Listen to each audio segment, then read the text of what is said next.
This is narrow leaf plantain.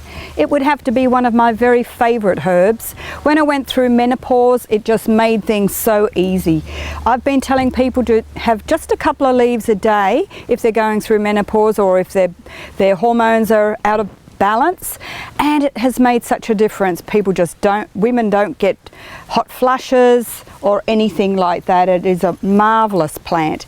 Now it's a very sunny early spring day, and as you see the leaves are a little bit wilted, but this particular plant here I believe is one of the solutions to the pollution. The reason being is it gets rid of heavy metals. It also detoxes the system, is great for the lungs. I know years ago when I was having a bit of problem with pleurisy, and I've treated many people with lung ailments and so forth, and just drinking a few cups of tea of the plantain every day was absolutely fantastic. Now this is the narrow leaf plantain. There are other kinds of plantains like the broadleaf plantain, and those particular ones have a much longer stem of seeds, and the seed pods and flowers are just amazing, and that's where they actually get the psyllium husks from. Most people know about psyllium husks because psyllium husks works wonders on the bowel, as long as you don't have too much. A lot of therapists tell people to have a tablespoon a day, and I've found that that's been overload. That a teaspoon, fantastic. Once you start getting to about a tablespoon, what I've seen is it clogs people up.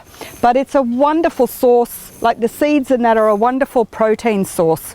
So that alone is great. You can add it to your foods, to your breakfast, make organic cakes and so forth, and add the seeds in because it's a wonderful source of protein. Also, the blood purifying actions of this plant is just fantastic. Now, just earlier in the day I cut myself, and so the first thing I did was grab some plantain. And earlier today I cut myself, and the first thing I did was get myself a leaf of the plantain, and so I just wrapped it around my thumb like this, and the bleeding stopped immediately. It is just so amazing. But I love plantain, and I think it is such a wonderful herb, and the broadleaf one is great too. I find that this one is easier in salads and stir fries and so forth. The Chinese seem to use the broadleaf one and use just the smaller leaf, and that's great for stir fries too, but it gets a bit tough once you start getting to have the bigger leaves. And what I've found with that then is it's great for making tinctures and using it in medicinal teas and so forth, because it is very, very powerful. But both of them have got the same properties, and I just think it's certainly one that people need to have in their home or around their home. And the other thing too is I have seen this growing, this broadleaf one and the narrow leaf one, all around the world. I remember seeing the narrow leaf one popping up in amongst the snow in Scotland.